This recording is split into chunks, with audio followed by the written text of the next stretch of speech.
Tenajeng kula ingkang sowan. Kula prasetya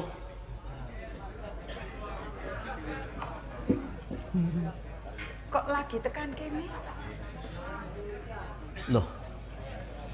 Lah saking Jogorogan dumugi papan menika rak nggih tebih to. Apa Nyuwun ora mergo pangapunten. mampir-mampir to? Tuh. Cekak gampilipun panjenengan dalem menika cubriya dhateng kula to. Loh, anggonmu janji kuwi Dos pundi? rak wanci bedhug to? Iki jam pira? Inggih, kala mben kula ugi nate matur bilih kula badhe sowan wanci tengange. Amargi tebih rak nggih iso mawon to kula niku telat. Loh, upama adoh ki rak ya iso antan-antan wektune. Nggih, sampun. Dijarak ta kuwi jenenge? Menawi kinten-kinten sowan kula menika kepara namung dadosaken ribeting penggalih dalem. Nggih sampun. Kula ora sowan rapopo, sampun nyuwun pamit. Kakang Prasetyo.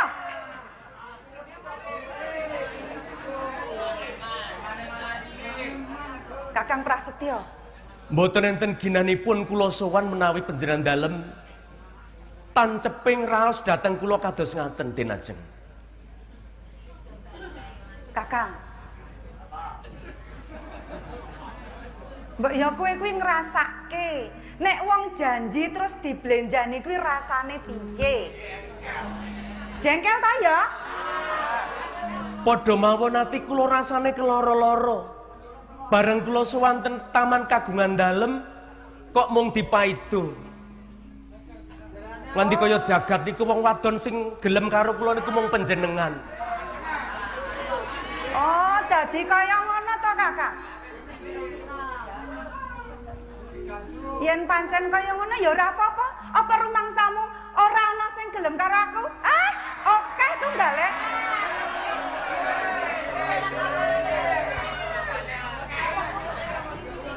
Niki ampun ngoten niku to Wong dianyeli kok ora ngerti. Rumangsane ki wong kene ora ana sing kepencot karo aku. Panjenengan niku aja gampang anyel.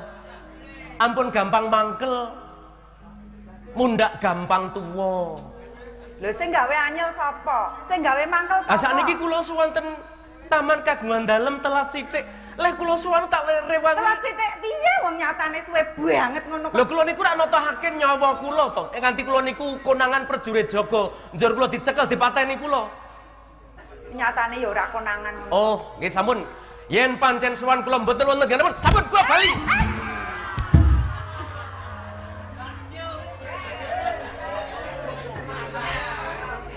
Dijarak to. Sing jarak niku kula napa panjenengan? Aja-aja kek pancen panjenengan iki yo kepengin ngrangkul aku. Ning ketoke iya kok niki. Ketoke panjenengan dalem kuwi dasare pancen arep cedhak aku kok. Ketara ta kuwi? Kok ya ora gegeden rumangsa. Anggere gemujeng yen ngono aturku kuwi bener. Mara gemujeng. Ora? Tenane. Apa Aku ki mangkel tenan lho, iki rumangsaku kok malah. napa kula diarani iki lho. ora mangkel napa dos pundi? Lho, sapa sing ora mangkel atine? Le janji jam pira, le teko jam pira? Lah kene ya guyu. Upama kula niku telat mbok yo digelar digulung rasane. Sing jeneng telat niku mesti ana sebabe. Njur ana sebabe niku iso dumadi teng sinten kemawon kalebu kula, kalebu panjenengan. Ngono lho. Upama telat ki rak ya WA. Kok WA zaman Mojo Agung kok WA? Lho, saiki ya iso ngono kok nyatane. Ya ta? Lho. Kayak mongko WA aku urung tak lebokke WA-mu.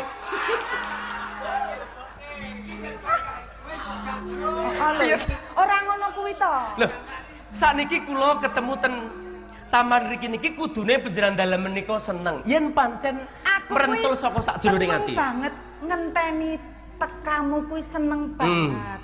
Nganti seneng banget suwe-suwe kok senep. Dadine rak mbededeg to aku. Upama kula dipenggalih luput sing gedhe pamengku panjenengan tenajeng, kula nyuwun pangapura. Iya, wis tak apura. Kosok wangsulipun panjenengan yen nesu ngono ku ya salah marang aku. Ya aku njaluk ngapura.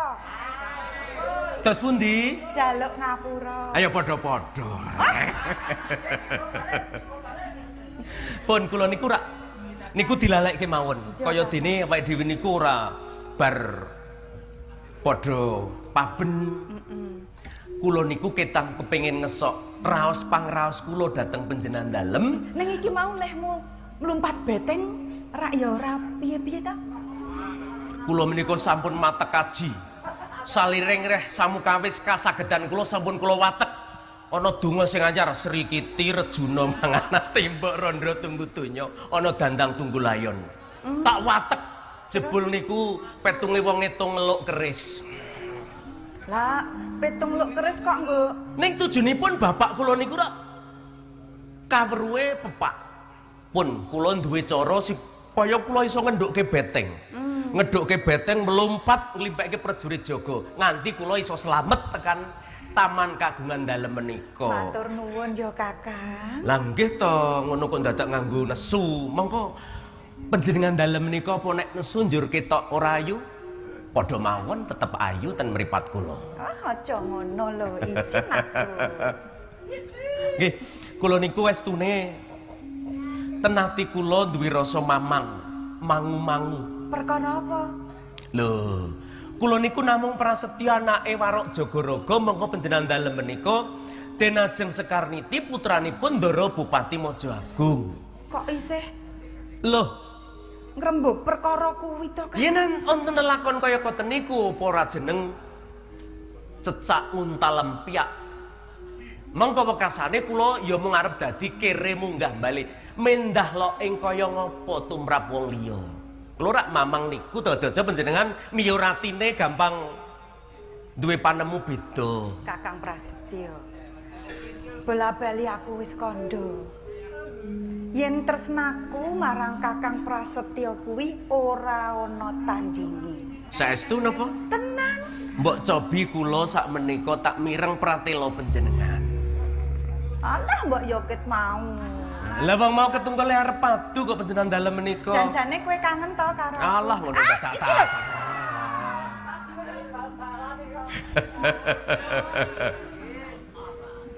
Pun kula kepengin kaya adate panjenengan pratela sepira gedhening rasa panjenengan dhateng kula. Ngono ya Kakang.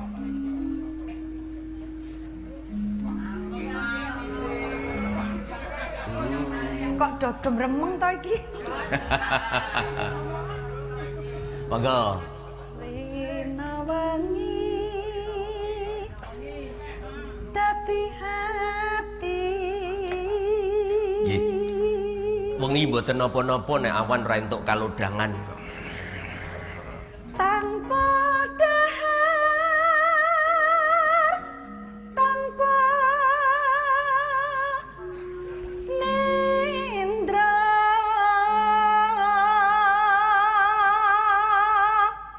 jer iku sing tak rasake.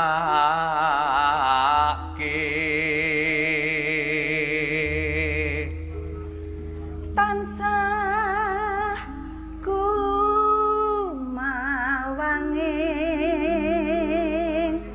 netra. Panjenengan dalem menika swantenipun sae iso nganyut-anyut kaya dene rontok jantung kula jare. Jrengati kadung tresna.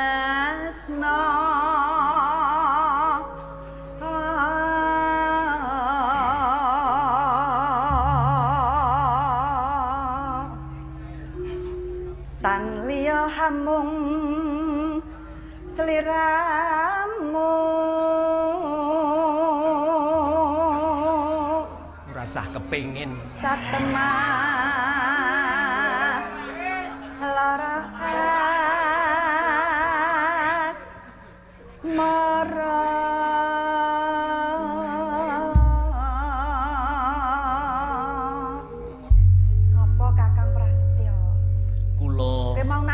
sapa?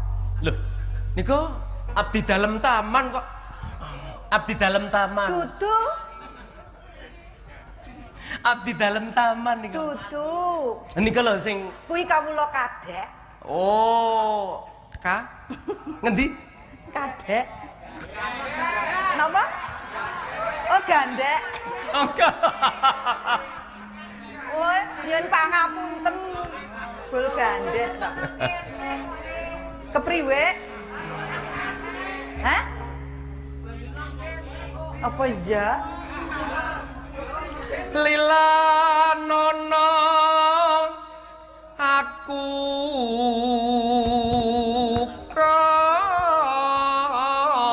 kandha. Iya,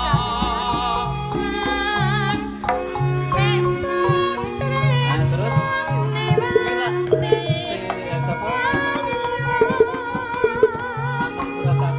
Mentola sajerone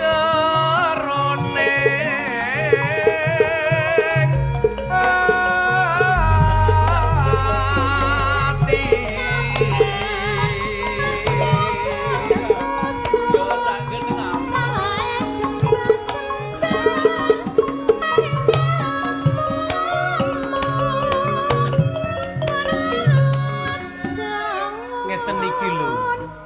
Saben-saben sing kula kangeni menapa sebabipun kula lajeng kepingin tansah caket kalian panjenengan dalem. padha karo aku kok, Kakang.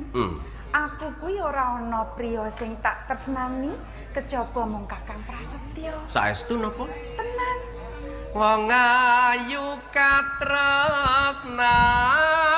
katresnan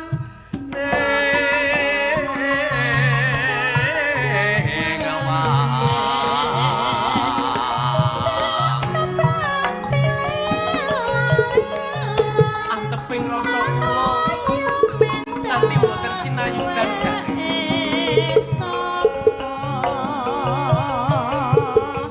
Wong ayu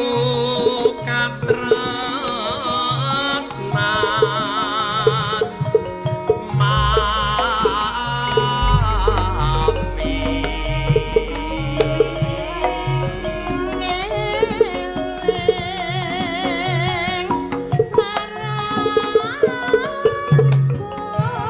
monggo tenajan.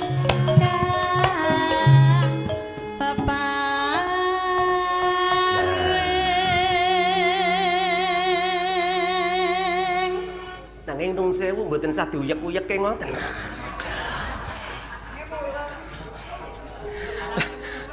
Lah kok yo dadak diuyek-uyeke kula niku ra. Wong kabeh menika ya do ngerti do weruh sing uyek-uyeke iki ya sapa lho. Sedelo wae wong kone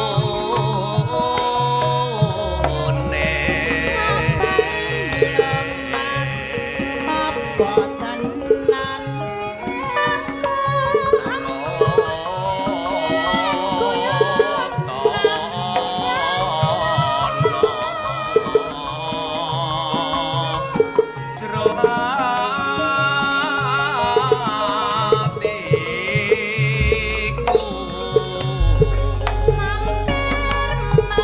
wis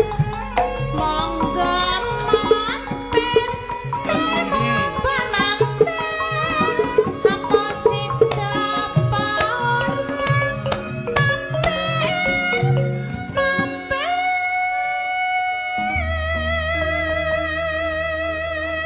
badya sekawe traos sing manah kula menika mangkel kogel anyel sak sampunipun kula ningali panjenengan kok rasa nesu niku ilang tinajeng. Apa ya paniki sing diarani tresna nggih? Lah iso mesti wae to. Nesu dikaya ngapa yen wis sak pejagong Nggih. terus omong-omongan padha dene ngertine rak njero ra sida nesu. Olo. Iki lho. Kok kaya ngudang cah cilik wae. Kula mikir lajeng gemes niya kesusupan rasa wedi pekewu lan sak piturute. Monggo pun sambet. Cul.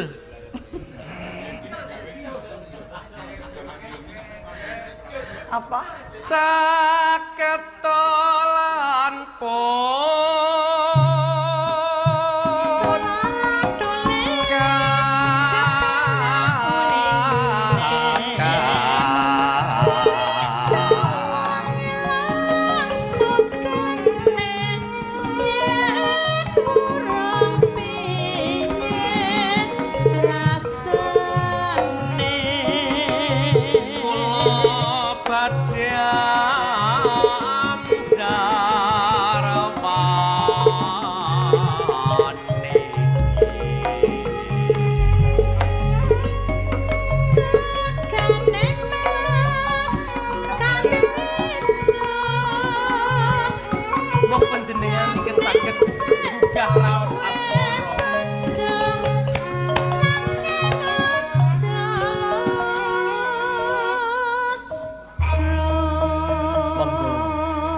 Prasetyo ugi prasetyo dateng panjenengan dalem bilih tresna kula badhe saklaminipun ngantos kukuting jaman tinajeng.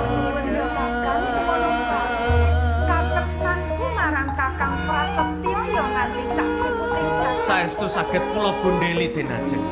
Yen ngaten ndadosaken bingahing manah kula awit pratela panjenengan dateng kula. Sekarene iki